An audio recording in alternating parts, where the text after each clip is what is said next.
Hi guys, today we're going to take a look at page 10 of the Unit 6 classwork packet. The topic for today is the centroid, which is the intersection of the medians of a triangle. First things first, what the heck is a median? You guys have probably heard the word median before because, well, let's say you're driving along Flamingo Road, right? The median is that thing that's right in the middle of the road to kind of like keep cars from crashing into each other head on, right? Now, in the context of geometry, a median is a segment joining a vertex to the midpoint of the opposite side. Let me say that again. A median is a segment joining a vertex, meaning a corner, to the midpoint of the opposite side. So it's kind of like a hybrid between a perpendicular bisector, right? Kind of like a hybrid between a perpendicular bisector and an angle bisector. Like it comes out of the angle, right? But it's not perpendicular, but it still does bisect the side. Now, the three medians of a triangle intersect at a point called the centroid. You may have heard the word centroid before, like anyone who's seen Treasure Planet, centroid of the mechanism. Okay, that's lame, whatever. So in the diagram that they give you there on page 10, all right, on the left-hand side, the medians, all right, would be CD, BF, and AE. You know them because they start from a corner and they end at the midpoint of the opposite side.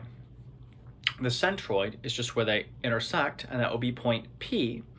The special property, this can be expressed one of two ways, all right?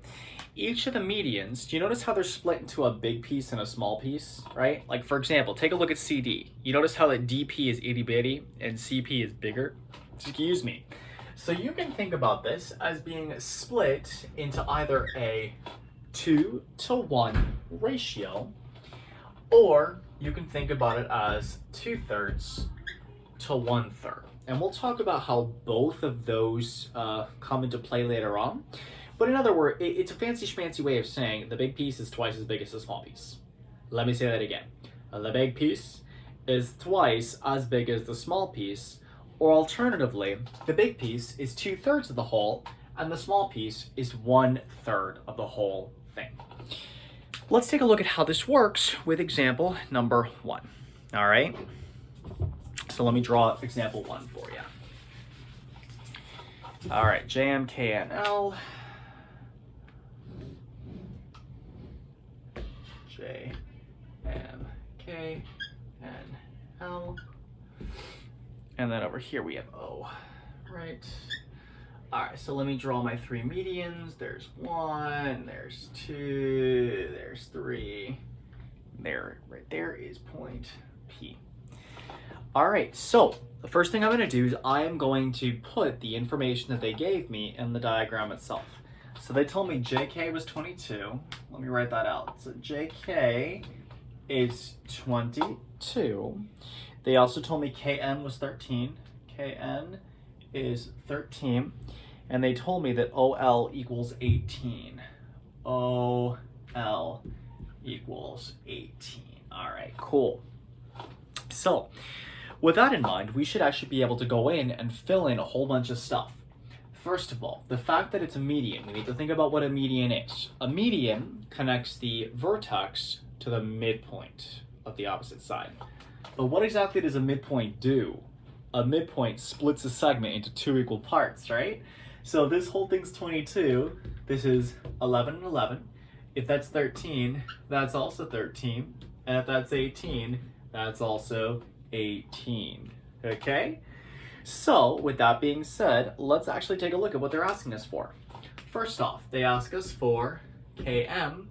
Well, that's going to be 11. Oh my gosh. For NL, let's see. Oh my gosh, we already got that. It's 13. For KL, well, the whole thing would just be 2 13s, which is 26. JO, let's see. JO would be 18. And JL, whole thing is 36. So even I gotta admit, guys, that was actually a pretty easy one because it was only testing one of the properties of the median, right? Which is that it happens to connect the vertex to the midpoints, and thus each of the sides is split into equal parts. In the next example, we're actually going to take a look at how to apply the other property, the 2-to-1 property. All right, so now we're going to take a look at example number 3. Okay, example number 3. All right, there's that. So we have A, B, C, D, E, F. Let me see.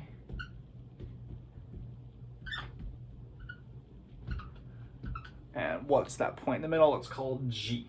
Alrighty. So there's one median, there's another median, and there's a third median. And this right here is G. Okay, let's put the information they gave us in the diagram, shall we? They tell me that AG is 8. So let me actually label that. Cool. They tell me GF is 7. GF 7. And they tell me that BG is 5. BG is 5. All right. So now, in order to find the rest of what they're looking for, all right, it helps to know the relationship. We said that the special property of the centroid is that it splits each of the medians into 2 parts. For example, take a look at AD. It's got 2 parts, AG and GD, right? Notice that this is the big part and this is the itty bitty part.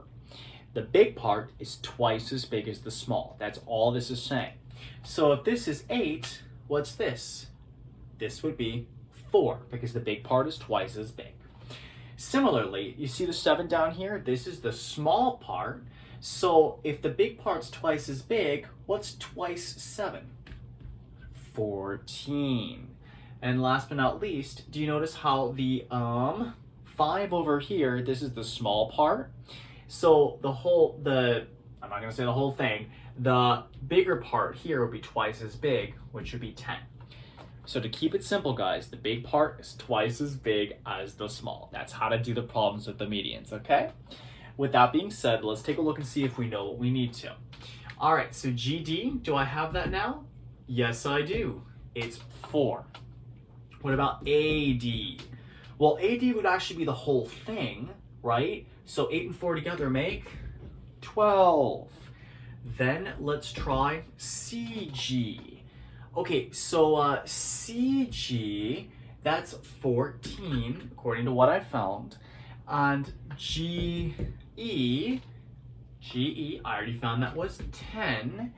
And last but not least, BE, that would be the whole thing. That gives me 15. All right. So in some ways, guys, the centroid problems, oh yeah, I think I'm vlogging. In some ways, the centroid problems are actually some of the easier ones you're going to encounter, okay? Just remember that the centroid is the point of concurrency, fancy way of saying where the medians intersect in a triangle. The special property of the centroid is that it splits the median into 2 parts, a big part and a small part, and the big part is twice as big as the small.